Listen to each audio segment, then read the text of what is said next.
এ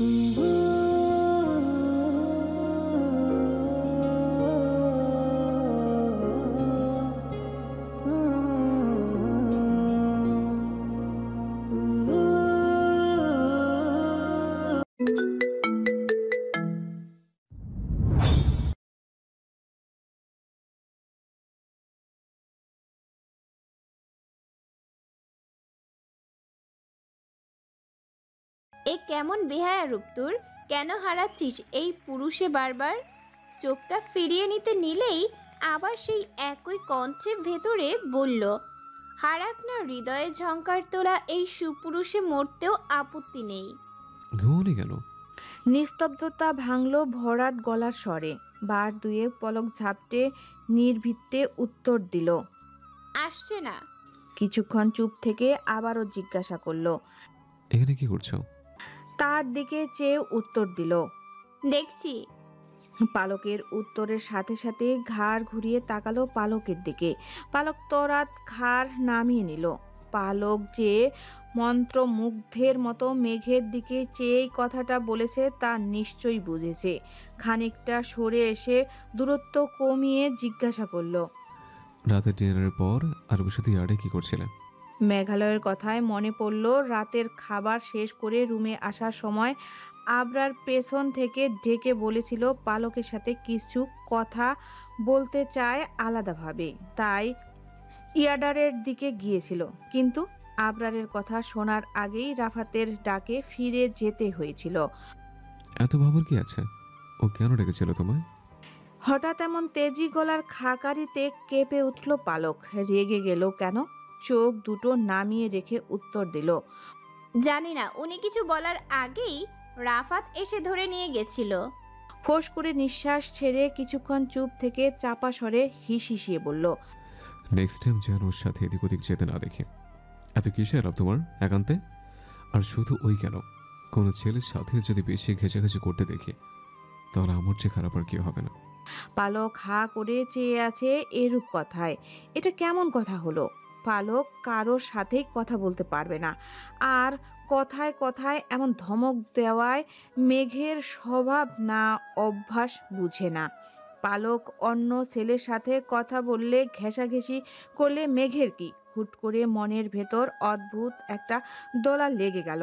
আচ্ছা, পালক অন্য ছেলের সাথে কথা বললে কি মেঘের খারাপ লাগে, হিংসে হয়? ঠিক পালকের যেমনটা হয় অন্য মেঘের দিকে তাকালে মনটা কেমন বাচ্চাদের মতো করে উঠল। জেদ ধরে বসলো। খুব জানতে ইচ্ছা করছে।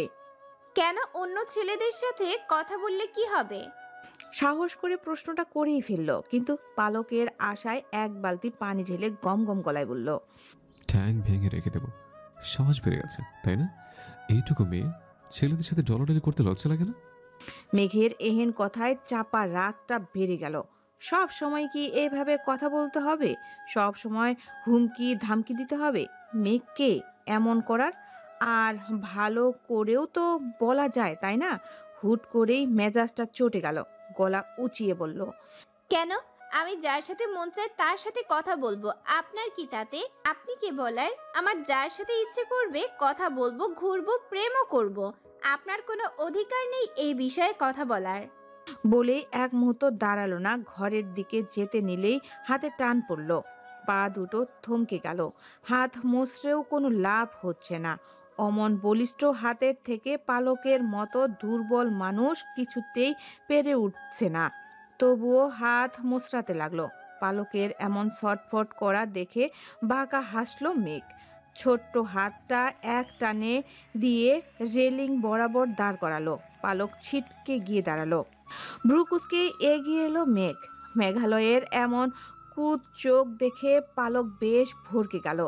লোকটার রাগ সম্পর্কে সে একটু হলেও অবগত। ঝোঁকের বসে তো যা তা বলে দিল, এখন কি হবে? মেঘ আরো এগিয়ে আসলো এক পা করে। পালক একদম রেলিংয়ের কিনারায় ঘেঁষে লেগে আছে আর ছুটার জন্য ভেতরে ভেতরে ছটপট করছে। মেঘ দু হাত পালকের দু পাশে রেখে ঝুঁকে এলো। দূরত্ব একদম ঘুচে গেল। পা দুটো ভেঙে ভেঙে আসছে পালকের, শরীরের সবটুকু ভর ছেড়ে দিচ্ছে, বুকের ড্রিম ড্রিম শব্দ অতিষ্ঠ লাগছে। মেঘালয় মুখটা একদম কাছাকাছি আনলো, দুজনের নাক সুই সুই। মেঘের উষ্ণ নিঃশ্বাসের অনুভূতি তুমুল বর্ষণ করছে পালকের ভীতু মনে। এই মানুষটা তার মনে প্রচণ্ড তোলপাড় তুলে দিচ্ছে। অব্যক্ত মন চিৎকার করে বলছে, পালক তুই প্রেমে পড়ে গেছিস, এই নিষ্ঠুর লোকটার প্রেমে পড়ে গেছিস। ভয় আর অস্থিরতায় চোখ বন্ধ করে আছে পালক। এত কাছ থেকে পুরুষালী স্পর্শ শেষ হইতে পারছে না। মেঘ এক হাত তুলে আঙ্গুল দিয়ে আলতোভাবে পালকের মুখের উপর থেকে ছড়িয়ে পড়া চুল সরিয়ে দিয়ে ঘোর লাগা গলায় বলল, আমি কি সেটা সময় আসলে বুঝতে পেরে যাবে। আর অধিকার আছে কিনা সেটা না জানলেও চলবে। আপাতত এটুকু জেনে রাখো, এ জীবনে তোমার আর প্রেম করা হবে না। কারো বক্ষ পিঞ্জরে বন্দিনী হয়ে গেছে তুমি, মৃত্যুর আগ অব্দি ছাড়া পাচ্ছ না। আশা করি বুঝতে পেরেছ। কথাটা বলেই অবনীয় এক কাজ করে বসলো, ধক করে চোখ খুলে তাকালো। নিজেকে পাগল মনে হচ্ছে, উন্মাদের মতো অস্থির লাগছে। নিজের হাতটা আপনা আপনি বাম গালে চলে গেল, নড়ে উঠল ভেতরটা। পুরুষালী ঠোঁটের স্পর্শ এখনো লেগে আছে গালে। বিস্ফোরিত চোখে তাকালো মেঘের দিকে। ও কল্পনাও করতে পারেনি মেঘ এমন একটা কাজ করবে। হাত দুটো সরিয়ে খানিক দূরে সরে দাঁড়ালো, পকেটে হাত গুজে। চোখ মুখ একদম স্বাভাবিক, যেন কিছুই হয়নি। এমন মারাত্মক কাজটা করেও লোকটা নির্লিপ্ত। পালক এখনো রেলিং এর সাথে ঘেঁষে লেগে আছে। এখনো দাঁড়িয়ে আছো? আরো একটা চাই নাকি? চাইলে কিন্তু আমার আপত্তি নেই। ওই নরম গালে একবার না, হাজারবার ঠোঁট ছোঁয়াতে আছে। সারা মুখে রক্তিম আভা ছড়িয়ে গেল। মনের ভেতরে হাজারো অনুভূতি তাণ্ডব শুরু হয়েছে। এখানে আর এক লহমা থাকা যাবে না। প্রচণ্ড প্রচণ্ড বেহায়া লোক একটা। এক ছুটে ঘরে এসে দরজা লাগিয়ে দিল। বুকের অসহনীয় কাঁপনে পালকের হাত পা অবশ ভাঙ্গা ভাঙ্গা পায়ে এগিয়ে গেল। বিছানার এক কোণে গুটিসুটি মেরে শুয়ে রইল। মাথাটা দপদপ করছে, একটু ঘুম দরকার, না তো পাগল হয়ে যাবে পালক। ধ্রুব ভাই, একটা গান ধরো তো। এভাবে নিরামিষ যাত্রা একদমই ভাল লাগছে না। এটা একদম ঠিক বলেছে রাফাত, একটা গান ধরা যাক। ধ্রুবর কথায় আরশির মনে যেন আনন্দের ফোয়ারা বয়ে গেল। উচ্ছ্বাস হয়ে বলল, আরব ভাই, আপনি একটা গান শুরু করেন, খুব ভাল লাগবে।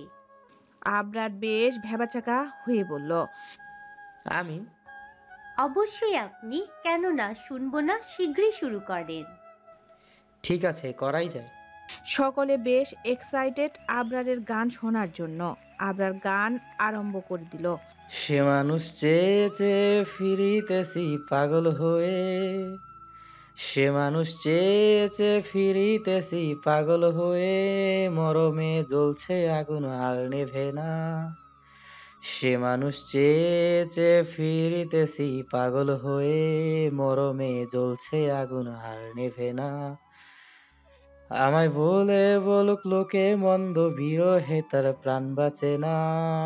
আরে বলে বলুক লোকে মন্দ, বিরহে তার প্রাণ বাঁচে না। দেখেছি দেখেছি রূপসাগরে মনের মানুষ কাঁচা সোনা, দেখেছি রূপসাগরে মনের মানুষ কাঁচা সোনা। এবার আবরারের গলার সাথে গলা মিলিয়ে সবাই একসাথে গেয়ে উঠল। দেখেছি রূপসাগরে মনের মানুষ কাঁচা সোনা। এতগুলো মানুষের গলায় যেন লেগুনাটাও সুরের ছন্দে এগিয়ে যাচ্ছে। গন্তব্য স্থান বিছানাকান্দি। বিছানাকান্দি যেতে সিলেটের আম্বরখানার সিএনজি স্টেশন থেকে লোকাল সিএনজিতে চড়ে হারপার নামক জায়গায় যেতে হয়। হারপার এসে নৌকা ঘাট থেকে নৌকা ঠিক করে সোজা বিছানাকান্দির মেন পয়েন্ট। কিন্তু ওরা আম্বরখানা থেকেই একটা রেগুলার ভাড়া করে নিয়েছে একেবারে হারপার নৌকা ঘাটে যাওয়ার জন্য। সামনাসামনি সিটের লেগুলাতে এক পাশে ধ্রুব, আবরার আর আদ্রিস বসেছে, আর তার সামনে বরাবর পালক, আরশি, শিমু, নিবিড়, রাফাত। আর ও হ্যাঁ, সামনের সারিতে ওই মেঘও আছে, যার নামটা পালক নিতে চাচ্ছে না। লেগুনার ভেতরে সবাই হাততালি দিচ্ছে আর একসাথে গলা মিলিয়ে গাচ্ছে। পালক চুপচাপ কোনো প্রতিক্রিয়াহীন বসে আছে, এমনকি একবার ঘাড় তুলে তাকায়ও নি। কিন্তু পালকের এই ব্যবহার হয়তো কারো সহ্য হলো না। সবাই যখন গলা ছাড়িয়ে গানের তাল মেলাতে ব্যস্ত, তখন নিজের পায়ের উপর আরেকটা পায়ের স্পর্শে চমকে উঠল পালক। এক পায়ের জুতা খুলে তার উপর পা রেখেছে, আরেক পায়ের জুতা খুললেও সেই পাটার অবস্থা পালকের পায়ের উপর। এহেন কাণ্ডে পালক আবেগের শীর্ষে। হঠাৎ মাথা তুলে দেখে পালকের একদম সামনের হালকা আকাশি রঙের শার্ট পরিহিত ব্যক্তিটি আপন মনে ফোন টিপেই যাচ্ছে। এদিকে যে পালকের অবস্থা ঠাটা পড়া গাছের চেয়েও বাজে, সেদিকে কোনো ভ্রুক্ষেপ নেই। মেঘের অভিব্যক্তি বোঝাও দায়। চোখ জোড়া কালো চশমা দিয়ে ঢাকা, খয়েরি ঠোঁটটা কামড়ে ধরে ফোনে এক ধ্যানে চেয়ে আছে। পালক পারছে না মরে যেতে। পায়ের উপর পা রাখায় পালকের শরীরে কাঁপন ধরেছে। এই লোক কি চায় আসলে? পালক কোনদিন হার্ট অ্যাটাক করে মরবে মেঘের জন্য? সবাই একসাথে রিমিক্স গান গাওয়ায় এদিকে কারো ধ্যান নেই। রাফাত ওর ব্যাগটা কোলের উপরে রেখে হাত দিয়ে ধপধপ ঢোল বাজাচ্ছে। আরশি আর শিমু হাতের তালি দিয়ে তাল মেলাচ্ছে, আর সকলে একসাথে গেয়ে যাচ্ছে। এই অপরূপ দৃশ্যের সাথে রেগুলানায় চলা ঠান্ডা বাতাস আর গানের তালে যেন আনন্দের বাহার ছড়িয়েছে। কিন্তু পালক অস্বস্তিতে স্থির থাকতে পারছে না। নিজের পা টান দিয়ে সরাতে নিয়ে আরো জোরে চেপে ধরল। মেরুদণ্ড বয়ে শীতলতায় স্রোত বয়ে গেল পালকের। চোখ বন্ধ করে জামা খামচে আছে। এ সময় সেই চেনা ভরাট গলা শ্রবণ যন্ত্রে এলো। একবার ধরতে পেলে মনের মানুষ, ধরতে পেলে মনের মানুষ ছেড়ে যেতে। চোখ তুলে দেখে চশমাটা খুলে গলায় ঝোলানো মেঘালয়ক গান ধরেছে। এবার যেন সবার হই হুল্লোড় বাদ ভাঙল। আরও উচ্চ স্বরে গেয়ে উঠল সবাই এক একটা গানের কলি। দ্রুতগামী গাড়িতে চড়ে হইহট্টগোলের মাঝে দিয়ে 1.5 ঘন্টার মধ্যেই পৌঁছে গেল ঘাটে। ঘাটে এসে একটা নৌকা নিল। পানিতে কিছুক্ষণ এগোতেই পালক দেখতে পেল দূরে একটা পাহাড়। পাহাড় এতটাও সুন্দর হয়! নীল জলের মাঝে গাঢ় সবুজে ঢাকা পাহাড়টা যেন আকাশ ছুঁই ছুঁই। এই সুবিশাল নজর কাড়া সৌন্দর্যে ভরা পাহাড়টা দেখে পালক আনন্দে উচ্ছ্বাসিত হয়ে হাত তুলে দেখিয়ে বলল, ওইটা কি? মেঘালয়। পেছনে তাকিয়ে দেখে মেঘ নামক মানুষটা গুরুগম্ভীর মুখ করে উত্তর দিল, আজব! মেঘের নাম যে মেঘালয় তা তো জানেই, এতে শুনানোর কি আছে? ভ্রু কুঁচকে সামনে তাকিয়ে বলল, দূরের ওই পাহাড়ের মতো বড় আকাশ সমান ওইটা কি? পেছন থেকে আবারও গমগমে গলায় উত্তর দিল মেঘ। মেঘালয়। আবারও পেছনে ঘুরে দেখে মেঘ প্রতিক্রিয়াহীন চুপ করে আছে। আজব তো, রোবট নাকি লোকটা? পালক যাই বলছে নিজের নাম উত্তর দিয়ে যাচ্ছে। আমি কি কারো নাম জানতে চেয়েছি? আমি তো বারবার বলছি দূরে ওই বড় সবুজ পাহাড়টার নাম কি? পেছন থেকে লোকটা আবারও মুখটা স্থির রেখে উত্তর দিল, মেঘালয়। এবার পালকের বেশ রাগ হলো। আজব তো, আপনি বারবার মেঘালয় মেঘালয় কেন করছেন? আপনি যে the one and only mister Khabir serious Chowdhury ওরফে মেঘালয় চৌধুরী, সেটা আমরা সবাই জানি। এভাবে বারবার শোনাচ্ছেন কেন? আপনার নাম শুনতে আমি একটু আগ্রহী নই। আরে পালক, ও নাম বলছে না। তুমি যে বড় আকাশ সমান মানুষটার কথা বলছো, ওটাই মেঘালয়। খাঁচি গারো আর জয়ন্তিনা হিন্স জেলাগুলো নিয়ে তৈরি রাজ্য। ধ্রুবর কথায় পালকের ইচ্ছে হলো নৌকা থেকে ঝাঁপ দিয়ে পড়ে যায়। লোকটা তো ঠিকই বলেছিল। সে শুধুই এতগুলো কথা শুনিয়ে দিল। আস্তে করে ঘাড় তাক করে তাকিয়ে দেখে লোকটা চোখ ছোট করে ওর দিকে চেয়ে আছে। পালক ঢোক গিলে অন্যদিকে তাকালো। ভাগ্যিস এখানে সবাই আছে, নয়তো পালককে তুলে নিয়ে এই মেঘালয়ে ছুঁড়ে মারত লোকটা। যা বাবা, ভাই তো ঠিকই বলছিল। আপু তুই শুধু শুধু ভাইকে এতগুলো কথা শোনালি, খুবই সিরিয়াস এইসব। তুই কি আপু, এইসব ভাইয়ের নাম? রাফাতের কথায় ইচ্ছে করলো হয় পালক মরে যায়, নয় তো ওকেই মেরে ফেলে। ও আবার রিপিট লিস্ট কাস্ট করছে বলদটা। পালকের এমনিতেই ধুকভুকানি শুরু হয়ে গেছে, রেগে মেগে বলে তো দিয়েছে, এখন পরে পালকেরই কি অবস্থা হবে সেই ভেবে হাত পা ছড়িয়ে কাঁদতে ইচ্ছা করছে। ও আবার মনে করিয়ে দিচ্ছে শালা। রাফাইত্তা, তোর মুখটা যদি বন্ধ না করিস তাহলে এই পানিতে তোরে 3 মিনিট চুবিয়ে স্বর্গে সফর করিয়ে দেব। কে রাফাত? আর স্বর্গ? ও খালি আজাইরা কথা আর খাওয়া ছাড়া জীবনে ভালো কিছু করেনি। স্বর্গ তো দূরে, ওরে চেল চালাইও নরকে পার্সেল করবো আল্লাহ। নিবিড়ের কথায় তেতে উঠে রাফাত বলল, আর তুই তো খুব আউলিয়ার লেভেলে চলে গেছিস। যা শালা ভণ্ড। নিবিড় একা না, তোরা তিনটাই ভণ্ড। মনে নেই ফার্স্ট ইয়ারের একটা হাবাগোবা পোলারে পাইয়া ভুলভাল ভবিষ্যৎবাণী শোনায় তিনটাই 3 প্লেট বিরিয়ানি সাবার করছিলি। আরশির কথায় আদৃশ নিবিড় রাফাতের মেজাজ তুঙ্গে উঠে গেল। মানছে ওরা এমন করছে, কিন্তু বড় ভাইদের সামনে এসব বলার কোনো মানে হয়? আদৃশ এসে ধুম করে একটা কিল বসিয়ে বলল, আপদের আপদ, মুখটা বন্ধ রাখ। তুই যে ছোট ছোট মায়াগো দিয়া তোর ক্রাশরে লাভ লেটার পাঠাইছিস সেটা বলবো? আদৃশের কথায় আরশির মুখ লজ্জায় লাল হয়ে গেল। ও তো আবরারকেও চিঠি পাঠিয়েছিল। এভাবে আদৃশ সবার সামনে বলল, এখন যদি বুঝে যায়। ও মা, তাই নাকি? তা আরশি রানী কাকে লাভ লেটার দিয়েছিলে? লাকি বয়টা কে? আমাদের ক্যাম্পাসেরই নাকি? আবরারের কথায় আরশি হ্যাবলা কান্তের মতো তাকে আছে। এখন সে কি করে বলবে সে তাকেই পাঠিয়েছিল?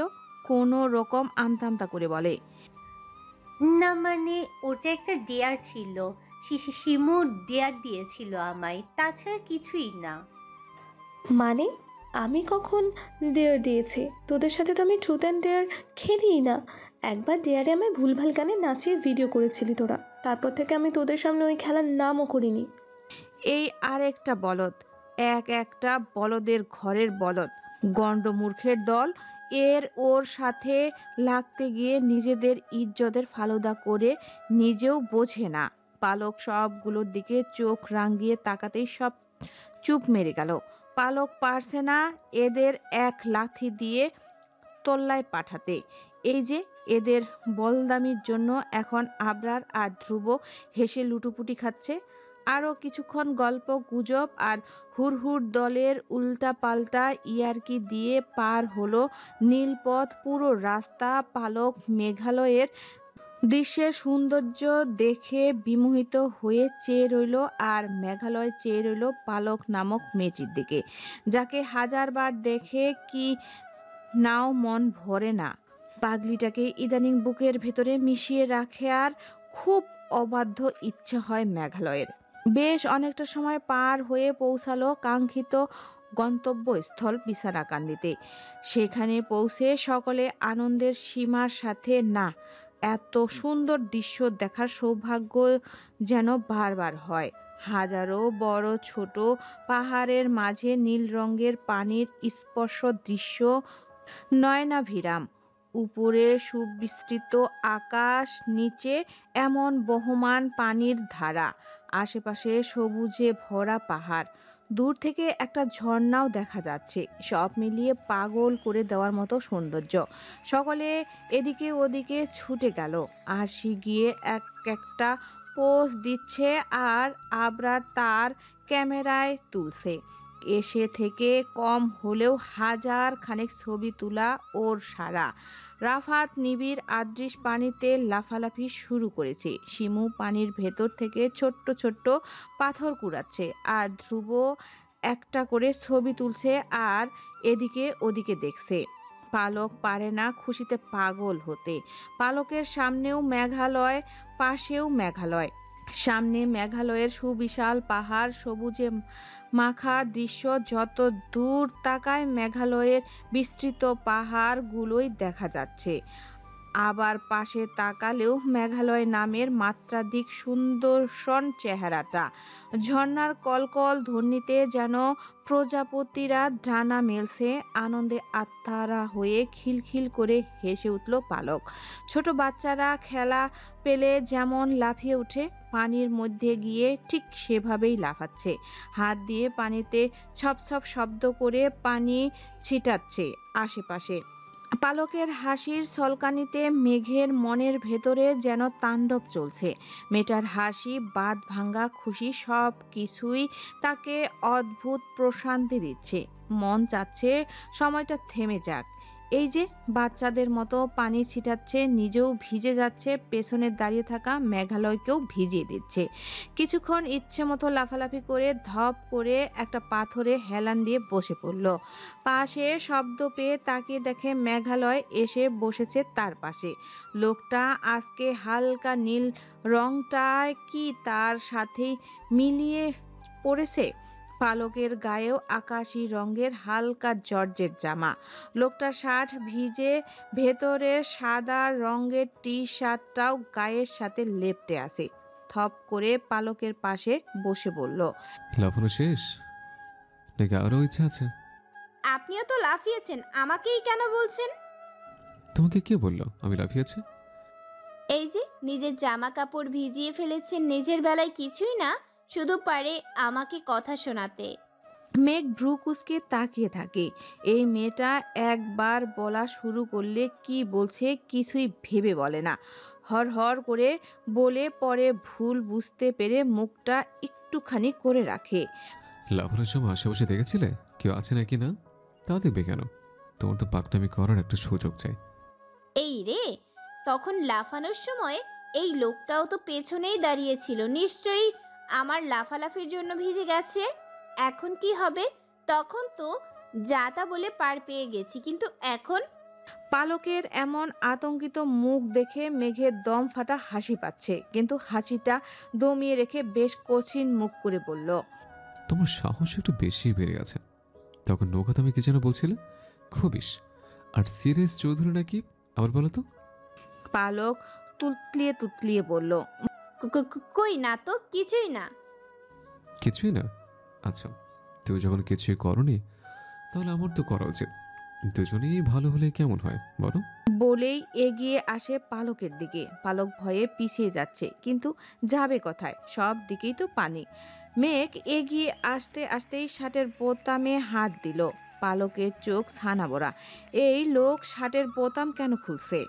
শার্টের বোতামগুলো একে একে সব খুলে এগিয়ে এলো। পিছাতে পিছাতে পালকের পিঠ গিয়ে ঠেকলো একটা পাথরে। ভয়ে চোখ বন্ধ করে ফেললো। কিছুক্ষণ পর নিজের শরীরে কিছু একটা উপস্থিতি অনুভব করতেই চোখ খুলে তাকালো। মেঘ আবার আগের জায়গায় চলে গেছে, বরাবরের মতোই ভাবশীল দৃষ্টিতে সামনে তাকিয়ে। নিচের দিকে তাকাতেই দেখে মেঘের শার্টটা খুলে পালকের গায়ের উপর দিয়েছে।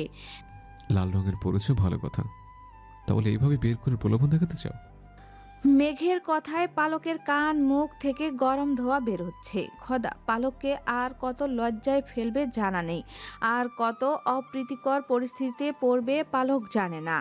আর সব বাড়ি এই মেঘের সামনেই পালকের ইজ্জতের দফারফা হয় কেন?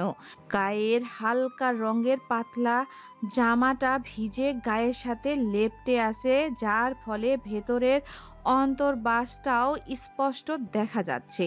আর পালক কিনা এতক্ষণ খেয়ালই করেনি। ভেতরটাই কেমন এক প্রশান্তি হাওয়া বয়ে গেল। এতক্ষণ লজ্জা লাগলেও সাথে এক রাশ ভালো লাগা ঘিরে ধরেছে। লোকটা একটু রাগী হলেও খুব ভালো। আজকাল তো ছেলেরা চেয়ে থাকে কোন ফাঁকে মেয়েদের শরীরের ভাঁজ গোনা যায়। সেখানে মেঘের এহেন কাজ পালকের ভেতরে মেঘের জন্য সম্মানটা বাড়িয়ে দিল। অজান্তেই ঠোঁট ফুটে এক ফালি হাসি ছড়িয়ে গেল। নিজের গায়ে ভীষণ পছন্দের ঘ্রাণটা পাচ্ছে। অদ্ভুত মাদকতা ছড়িয়ে গেল মন মস্তিষ্কে। গায়ের স্বাদটা আরো সযত্নে মিশিয়ে নিল। মেঘের দিকে তাকিয়ে দেখে দৃষ্টি সামনের পাহাড়গুলোর দিকে স্থির। শুভ্র রঙের টি শার্টটা ভিজে লেপ্টে আছে শরীরে। বলিষ্ঠ শরীরের প্রতিটি ভাঁজ বিদ্যমান। আধ ভেজা চুলগুলো থেকে টপ টপ করে পড়া পানির ফোঁটায় মুখশ্রী স্নিগ্ধ। অদ্ভুত ইচ্ছেরা ভেতরে জেদ ধরে বসেছে। ভেজা চুলগুলোতে হাত গুলিয়ে দিতে খুব ইচ্ছা করছে। খোঁচা খোঁচা দাড়িতে একবার হাতটা ঘষে দিতে ইচ্ছে করছে। পালক ফেরার পরও ন্যূনতম ইচ্ছেটুকু করছে না। আমি জানি আমি হ্যান্ডসাম, তা বলে এইভাবে লোভী দৃষ্টিতে তাকিয়ে থাকলে তো আমারও লজ্জা লাগে নাকি? পালকের অপলক চেয়ে থাকার মাঝেই ফট করে এমন বিধ্বস্ত কথাটা বলে বসলো। জানে তো পালক মেঘালয় চৌধুরী পালকের সামনে থাকবে, আর পালক বিধ্বস্ত হতে হবে না তা তো হয় না। তবুও আজকে মেঘের কথাটায় লজ্জা পেলেও অদ্ভুত ভালো লাগা কাজ করছে। ফিক করে হেসে ফেলল পালক। পালকের হাসির শব্দে ঘাড় ঘুরিয়ে তাকালো। বেশ অবাক হয়েছে হয়তো। মেঘ সবসময় পালকের অপ্রীতিকর পরিস্থিতি অভিব্যক্তিতেই অভ্যস্ত। এভাবে হেসে ফেলায় হয়তো বেশ অবাক হয়েছে। তবুও পালক গাল প্রসারিত করে হেসে দিল। মেঘ পালকের দিকে চেয়ে থাকা অবস্থায় উঠে দাঁড়িয়ে সামনের দিকে দৌড় লাগালো। মেঘ পেছন থেকে খপ করে পালকের হাতটা ধরে ফেললো। পালক ঘুরে তাকাতেই হালকা হেসে বলল, কোথায় যাও? পালক আঙ্গুল উঁচিয়ে সামনের ঝর্ণাটা দেখিয়ে বলল, ওইখানে যাব। পালকের কথায় একগাল হেসে দিল মেঘ। আরে পাগলি, ওটা অনেক দূর, ওখানে যাওয়া যায় না। আচ্ছা, মেঘকে কি কেউ বলেনি হাসলে মেঘকে মাত্রাধিক সুদর্শন দেখায়? হাসলে যে মেঘের চোখের দুপাশে ভাঁজ পড়ে, তাতে যে হারিয়ে যাওয়া যায় তা কি মেঘ জানে না? কেন বারবার দুর্বল করে দেয় পালককে? এই যে হাতটা ধরে রেখেছে, এই স্পর্শ তো পালক হাজার চেয়েও ছুটতে পারবে না। এই যে পালকের দিকে মেঘের হাসি হাসি চোখ চেয়ে আছে, এতে যে কতটা আদর আদর লাগে তা কি মেঘ জানে না? পালকের এভাবে চেয়ে থাকার মাঝেই মেঘ হাতটা শক্ত করে ধরে এগিয়ে এলো। দ্রুত খুঁচিয়ে একদম পেছনে ঘেঁষে দাঁড়ালো। পালকের পিঠটা একদম মেঘের বুকের দিকে ঠেকেছে। কানের কাছে মুখ এনে ফিসফিসিয়ে বলল, যাবে নূর? পালকও মেঘের মতো ফিসফিসিয়ে উত্তর দিল, কোথায়? মেঘ দু হাতে পালকের হাত ধরে পেছন থেকে কোমর জড়িয়ে ধরলো। ঘাড়ের উপর থুতনিটা রেখে বলল, যে দেশে চেনা জানা মানুষ কোনো নাই, ইচ্ছে করে তোরে নিয়ে যায়, ইচ্ছে করে তোরে নিয়ে যায়। যে দেশে শাসন বারণ সোনার খাজানা, ইচ্ছে করে তোরে নিয়ে যায়, ইচ্ছে করে তোরে নিয়ে যায়। পিয়ারে জিয়ারে কথা শোনে না, হিয়াটারে কি বলে বুঝা। যে দেশে চেনা জানা মানুষ কোনো না, ইচ্ছে করে তোরে নিয়ে যায়, ইচ্ছে করে তোরে নিয়ে যায়। সেইখানে মনের ভেতরে জমে থাকা হাজারো কথাগুলি যেখানে বাধাহীনভাবে বলা যাবে, সেখানে সুবিশাল আকাশের নিচে একটাই বাড়ি থাকবে, সেখানে যার জানলাটা রূপা দিয়ে মোড়ানো, চারটাকে যেন দু হাতের দূরত্ব মনে হবে, সেইখানে যেখানে প্রিয় মানুষের হাসি কলাকলি ধ্বনিতে আকাশ বাতাসে নপুর বাজবে, সেখানে কৃষ্ণ চূড়ায় ভরা লাল আগুনে শুভ্র পরীকে একান্তের চোখ চুরে দেখা যাবে, সেখানে রোশনাইতে যেখানে আলাদা রুমের নোট থাকবে, সেখানে যেখানে ভালোবাসার বাঁধ ভাঙবে, সেখানে। একদমই কবিতার মতো বলে গেল লাইনগুলো। পালক কি করে বুঝবে পালকের ভেতরে কি শুরু হয়েছে? কাঁধে রাখা থুতনির খোঁচা খোঁচা দাড়ির ঘষা কথার সাথে আশ্রে পড়া তপ্ত শ্বাস পালকের ঘাড় থেকে বুক অবধি ছড়িয়ে পড়ছে। বুকের ভেতরে যে অস্বাভাবিক টর্নেডো শুরু হয়েছে, তার শব্দ কি সে অবধি পৌঁছাতে পারছে? পায়ে দাঁড়ানো শক্তিটুকু সে নির্বৃত্ত। পেছন থেকে আসা শব্দগুলো যতটা না আবেদনময়ী লাগছে তার দ্বিগুণ চড়াঘাত হচ্ছে পালকের বক্ষপিণ্ডে। কি করে বোঝায় পালকের কেমন লাগছে? প্রিয় কণ্ঠ ভূষণে প্রমান্দোলন তোলা শব্দগুচ্ছ বুকের ভেতর যুগ সমান তোলপাড় করছে।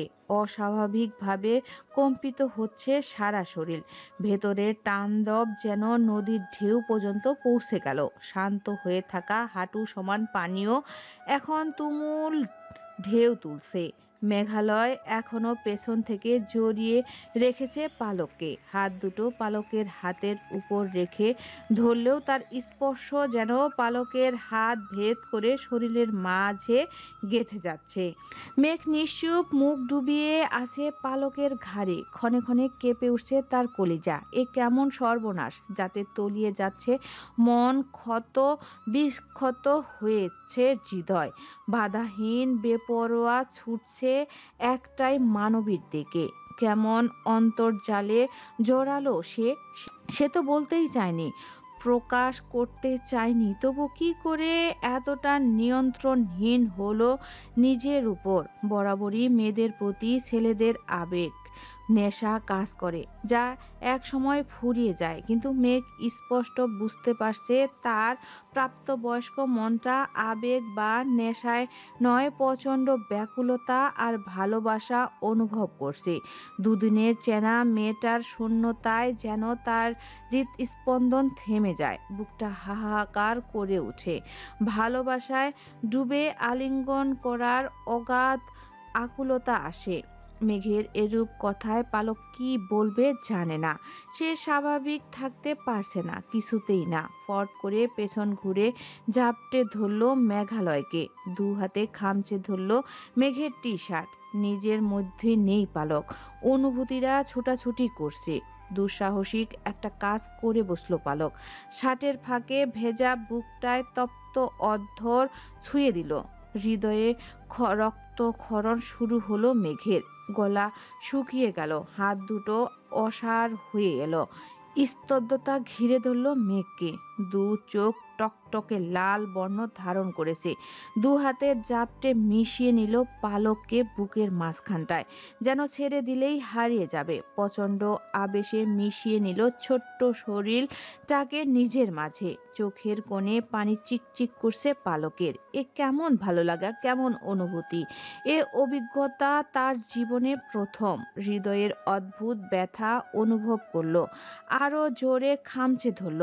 পালকের নখ বসে রক্ত বেরিয়ে এলো মেঘের বুক থেকে। তার বদলে মেঘ আরো গাঢ়ভাবে জড়িয়ে নিল।